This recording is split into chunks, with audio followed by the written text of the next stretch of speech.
Vygotsky बच्चों के सीखने में निम्नलिखित में से किस कारक की महत्वपूर्ण भूमिका पर बल देते हैं? ये भी देखिए पेपर 1 में सीटेट 2012 पेपर 1 में पूछा गया था। ऑप्शन है नैतिक, शारीरिक, सामाजिक या आनुवंशिक। देखिए वाइगोत्स्की जो है ऑप्शन सी सामाजिक सिद्धांत के ऊपर बल देते हैं। चलिए अगला है मानव विकास को क्षेत्रों में विभाजित किया जाता है जो हैं। तो मानव विकास को कौन कौन से क्षेत्रों में विभाजित किया जाता है? देख सकते हैं सीटेट जनवरी 2012 पेपर 1 में पूछा गया था।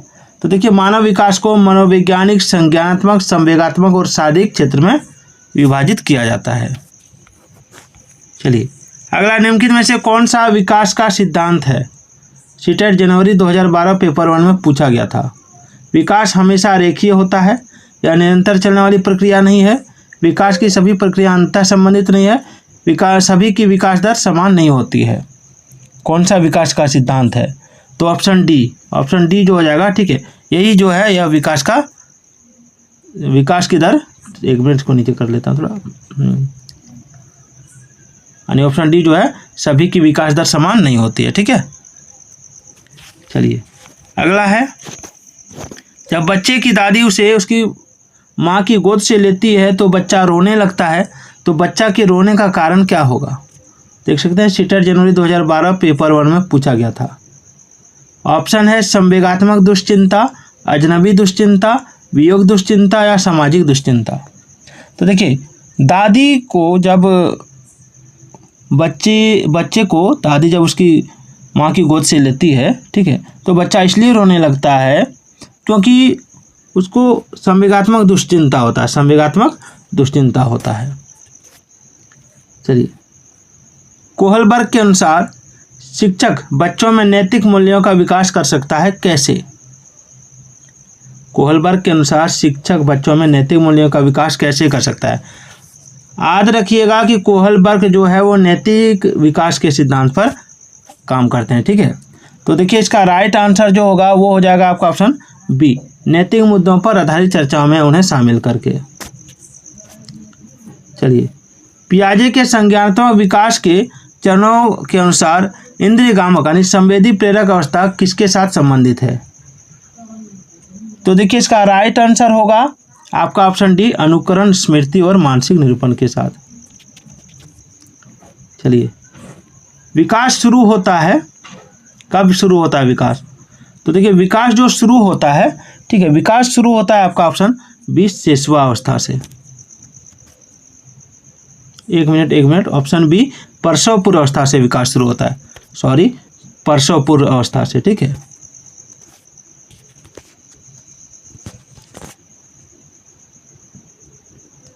विकास शुरू होता है, विकास कब शुरू होता है? तो देखिए ऑप्शन है उत्तर बाल अवस्था से, प्रसव पूर्व अवस्था से, शिशुवावस्था से या पूर्व बाल अवस्था से। तो इसका राइट आंसर होगा ऑप्शन बी, प्रसव पूर्व अवस्था से।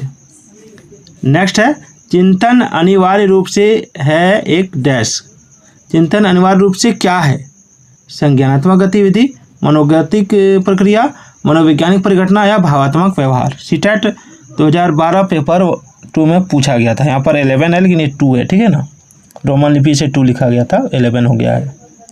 तो देखिए इसका राइट आंसर होगा ऑप्शन ए, संज्ञानात्मक गतिविधि। चलिए पियाजे के अधिगम के संज्ञानात्मक सिद्धांत के अनुसार वह प्रक्रिया जिसके द्वारा संज्ञानात्मक संरचना को संशोधित किया जाता है कहलाती है, क्या कहलाती है? तो देखिए इसको कहते हैं आपका ऑप्शन सी, समावेशन। चलिए अगला है कोहलबर्ग के अनुसार सही और गलत के प्रश्नों के बारे में निर्णय लेने में शामिल चिंतन प्रक्रिया को क्या कहा जाता है? तो देखिए इसको कहा जाता है ऑप्शन बी, नैतिक तर्कना। निम्नलिखित में से कौन सा मुख्य रूप से आनुवंशिकता संबंधी कारक है? आँखों का रंग, सामाजिक गतिविधियों में भागीदारता, समकक्ष व्यक्तियों के समूह के प्रति अभिवृत्ति या चिंतन पैटर्न। तो इसका आंसर होगा ऑप्शन ए, आँखों का रंग। निम्नलिखित में से डैश के अतिरिक्त सभी वातावरणीय कारक विकास को आकार देते हैं। कौन है? यहाँ पर डैश है, ठीक है ना। पौष्टिकता की गुणवत्ता, संस्कृति, शिक्षा की गुणात्मकता या शारीरिक गठन। तो देखिए इसका राइट आंसर होगा आपका ऑप्शन डी, शारीरिक गठन। चलिए, पियाजे के अनुसार संज्ञानात्मक विकास के किस चरण पर बच्चा वस्तु अस्तित्व को प्रदर्शित करता है? तो देखिए इसका राइट आंसर होगा आपका ऑप्शन डी, पूर्व संक्रियात्मक चरण। बच्चे द्वारा संकल्पना निर्माण के संबंध में निम्नलिखित में से कौन सा कथन सही है? बच्चे द्वारा संकल्पना निर्माण के संबंध में निम्नलिखित में से कौन सा कथन सही है? तो देखिए इसका राइट आंसर होगा ऑप्शन बी, संकल्पना विकास की एक निश्चित संरचनात्मक व्यवस्था होती है। किशोरों के संदर्भ में निम्नलिखित में से कौन सा कथन सर्वाधिक उचित है? तो देखिए इसका राइट आंसर है, संवेगात्मक प्रोत्थान की घटना बढ़ जाती है। चलिए, मानसिक विकास की औपचारिक संक्रियात्मक अवस्था की मुख्य विशेषता क्या है? सीटेट मई 2012 पेपर 2 में पूछा गया था। तो देखिए इसका राइट आंसर होगा ऑप्शन ए, अमूर्त चिंतन।